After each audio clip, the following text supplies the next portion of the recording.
Hello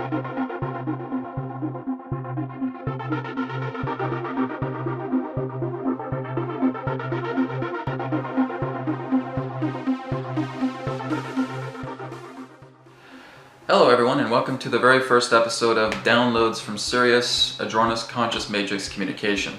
Before I get into this, I'll basically give an update about what has happened, what has transpired here when I was in Maui.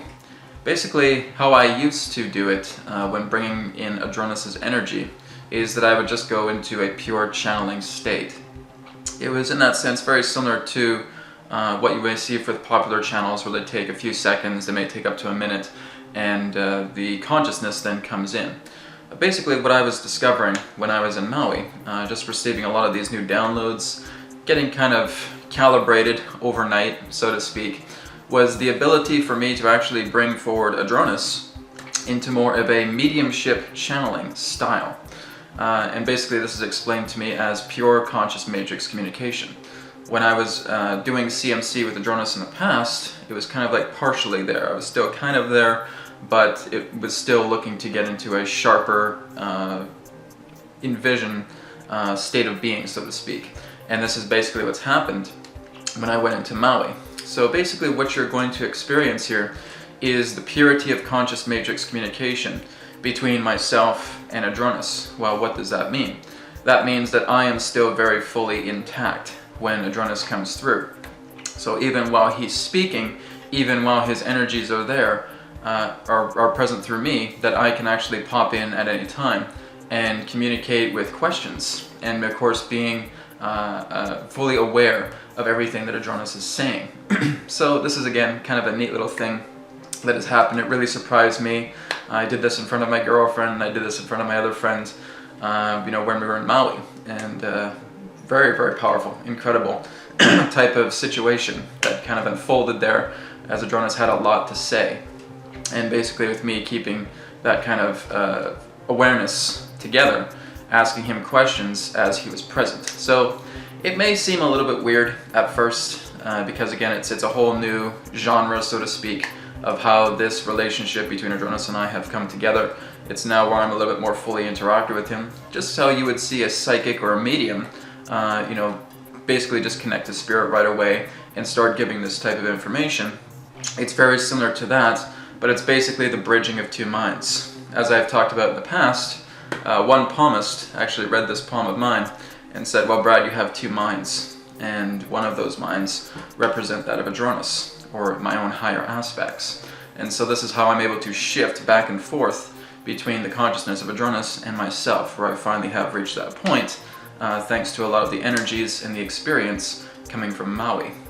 So anyways, I'm going to go ahead and get right into it. There is no real plan for what's going to be discussed here. Basically just taking it as it comes, allowing the flow to bring itself forward as any way it needs to come in. So thank you very much for tuning in. Hope you enjoy this conversation with Adronis in Downloads from Sirius. Here we go. We are here at this time, and we bid you greetings and thank you very much for the opportunity of this interaction today. I am Adronis from Sirius, sending love, appreciation, and gratitude to all who are tuning in to this particular transmission being brought forward through your internet collective consciousness. So thank you very much, Brad. How may we assist you today? Adronis, I was just wondering if you would like to communicate with others in regards to telling more about the energies of Sirius. If there's anything that you feel is compliantly relevant in helping other people to understand more about Sirius, more about your energies, more about how you can personally connect with them. Is this something that you would like to discuss? Yes, we will bring forward this information pertaining to the energies of Sirius. The whole idea is that as we exist now, much to your point of origin in understanding our energies literally comes from the star of Sirius itself. Now, Sirius A contains approximately 17 different planets, all existing within different bands of dimension from which we are, in that sense, appropriately able to view and to observe.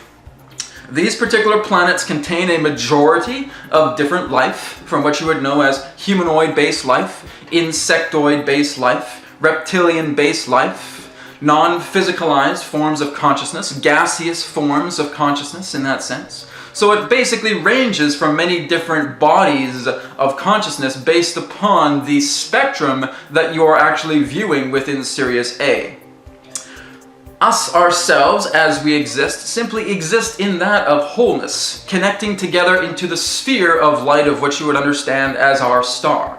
That as we are a 6th density life form race, shall we say, we still exist within a partial degree of the higher aspects of the astral plane, to where we still function, shall we say, in this particular way, in some type of, shall we say, very minute form of quasi-physicality, where we are moving more into the non-physical itself each and every single time.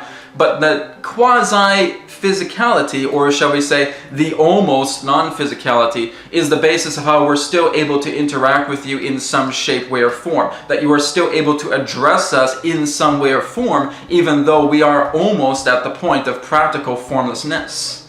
That others, in that sense, have been able to successfully connect with our energies, as we are, in that sense, a very wide range of, shall we say, bandwidth for others to connect with. This is not, shall we say, truly difficult.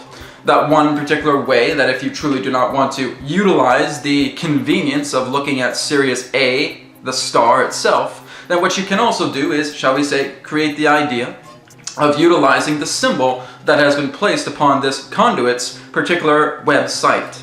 That this represents, shall we say, the 8-pointed star that connects, shall we say, with 2 triangles. And that these 2 triangles represent, shall we say, the conscious self, representing you, and on the other side, our energy. As you see these particular triangles becoming filled with light, and they reach the capacity, the apex of the triangle completely filled, you are within the calibration necessary to connect within our frequency domain.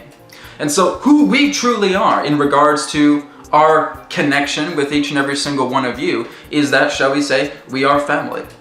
We have come here at this time, in what you would understand time to be, to exist in this way, to communicate, to share, to inspire, to give particular ideas that are beneficial for you without infringing upon your own free will.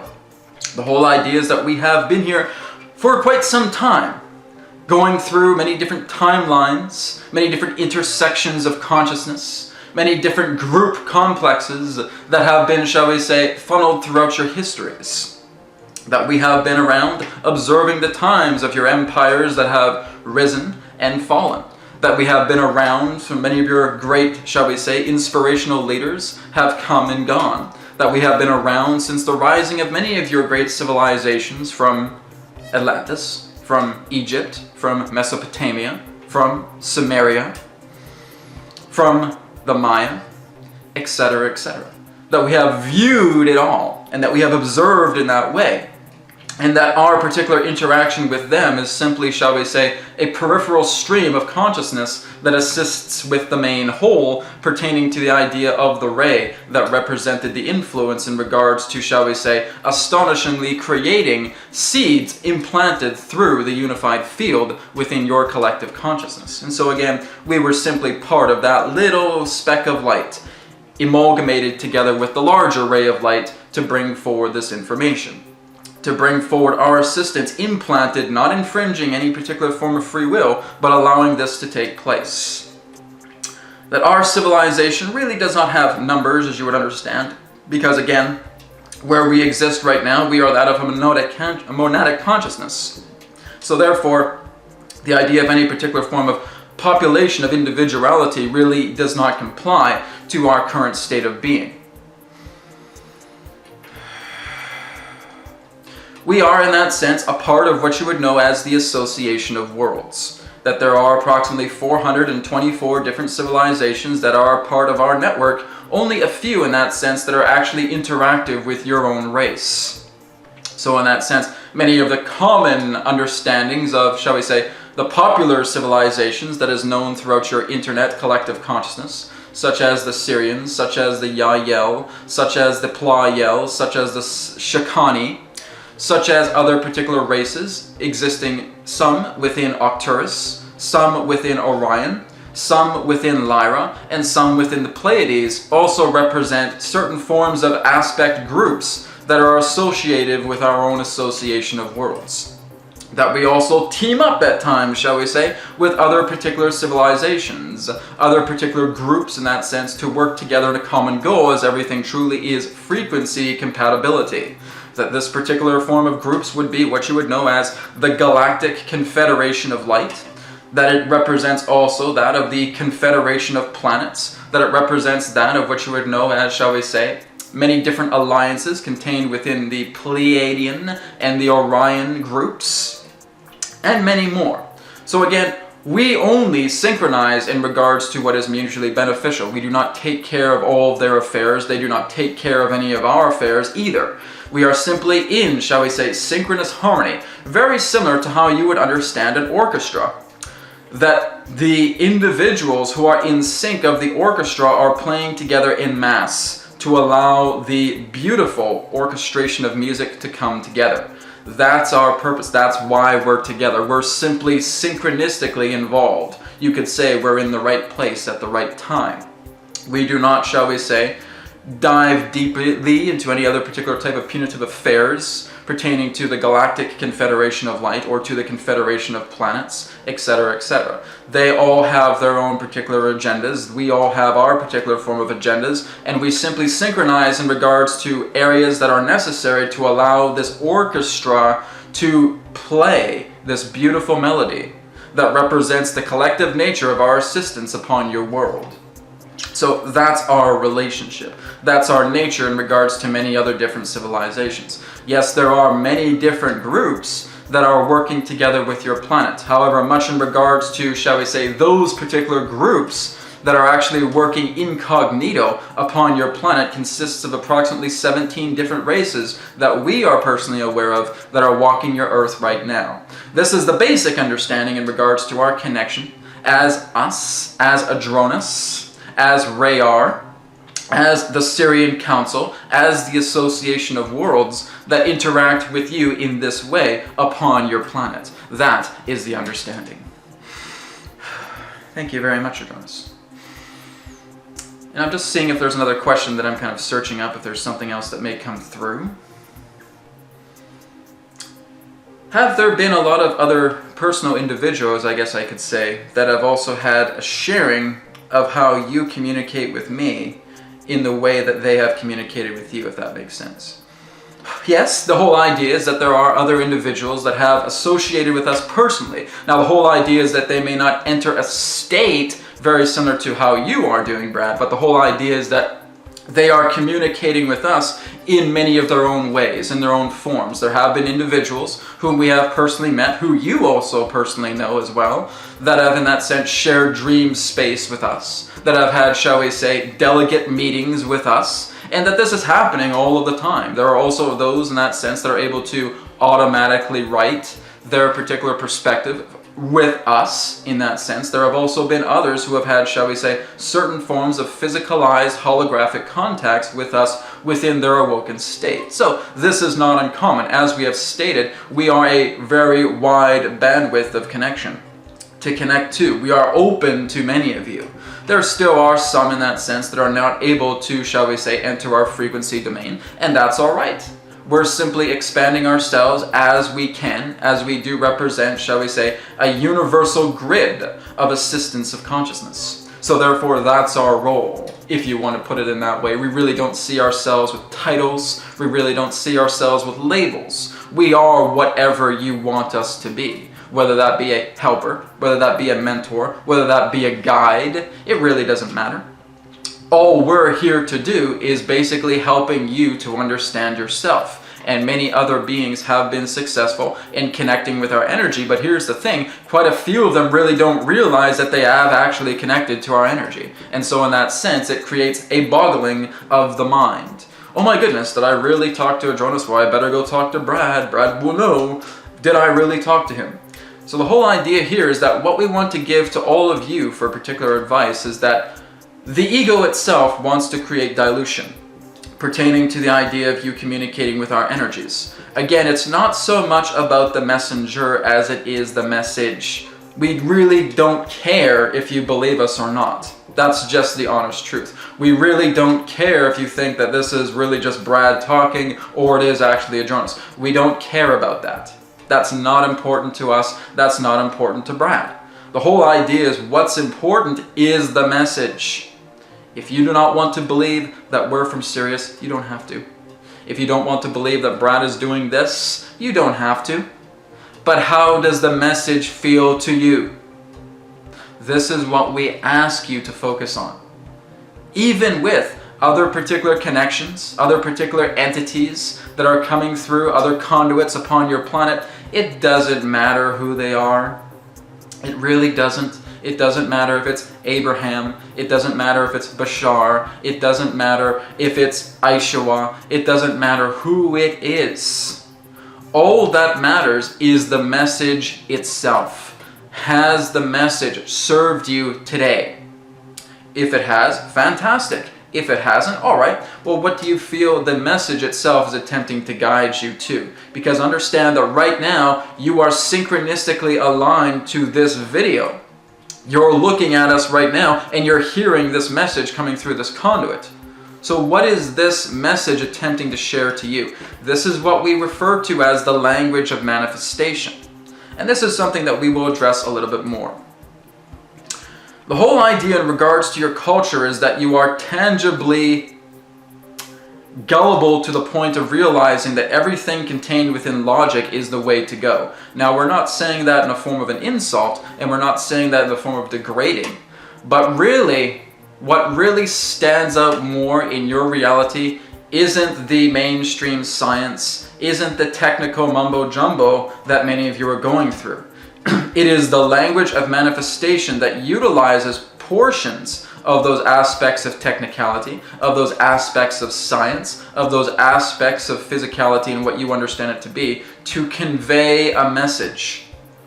Let us put it in this way, that one of your people upon your planet have created a really extravagant coffee machine. And that this coffee machine is enormous. It looks so brilliant. It has flashing lights. It has all of these beautiful chrome metals cast upon it. It is absolutely beautiful to look at. Many of you are gathered around this very large coffee machine, but not one of you actually makes coffee. This is exactly what we're saying. Rather than looking at the appeal of how something is structured, why not use the structure in regards to the basis of why it was created? Make some coffee. That's the whole idea. That's why it was built.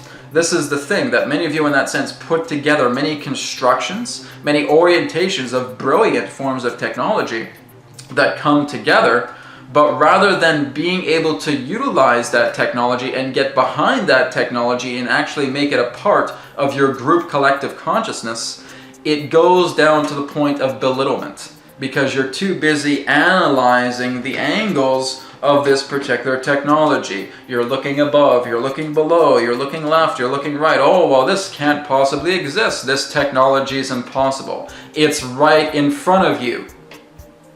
Turn it on. Begin to work with it. The language of manifestation is telling you to flick the on switch. That's basically what's happening. You see, here's the thing.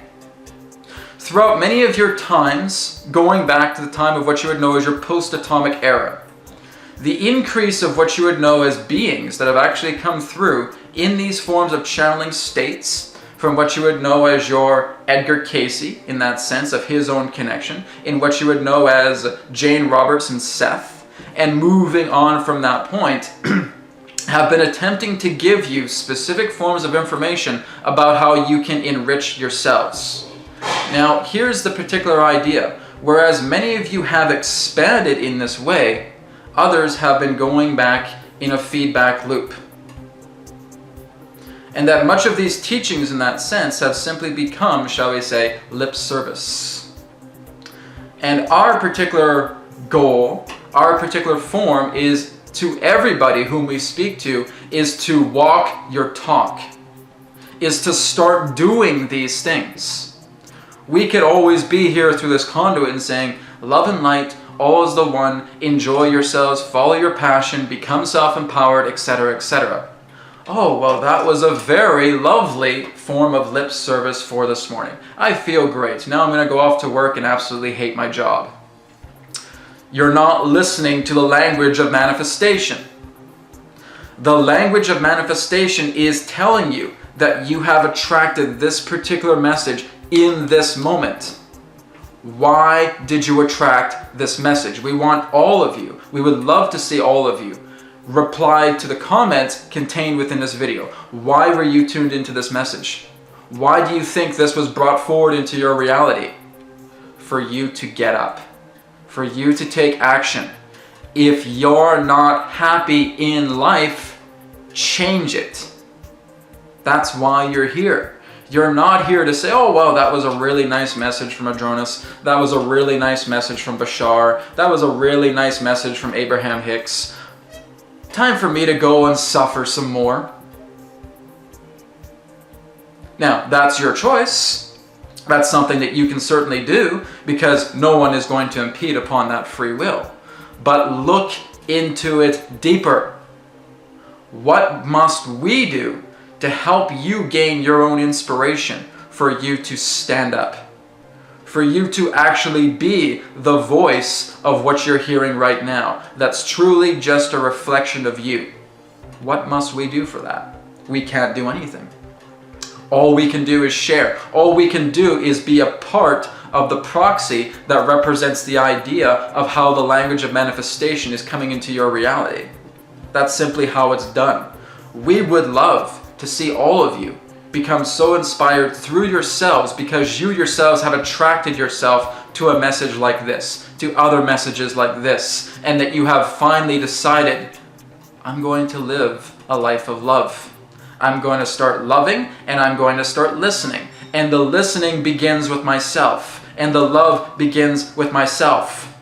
Doesn't belong with my cousin, doesn't belong with my fiance, doesn't belong with my brother, doesn't belong with my sister, doesn't belong with my parents, doesn't belong with a stranger, etc. It belongs with me. I will love, I will listen to myself. And this is what is required in order for you to understand the language of manifestation. That you have thought, that you have thought form, that you have manifestation, and that manifestation is the language as the appropriation product for those conveniences pertaining to thought form, pertaining to manifestation. You must allow yourself to realize you are on this planet to listen and to love to yourself. This is a question that we get so often. Adronis, why am I here? What am I doing here on this planet? What is my purpose? To love and to listen to yourself. That's your purpose. That's your mission. That's it. Everything else within that is window dressing. Everything else within that is more about how you're expressing your love and your ability to listen. Oh, but maybe it's for me to write a book. Maybe it's for me to become a playwright. Maybe it's for me to dance to music. Maybe it's for me to instruct people how to play music. That's all great. That's the window dressing between loving and listening. Go for it. Does it bring you absolute joy to do this? Yes, it does. Then what are you stopping yourself for? Let it happen. Unfold it. Bring it together.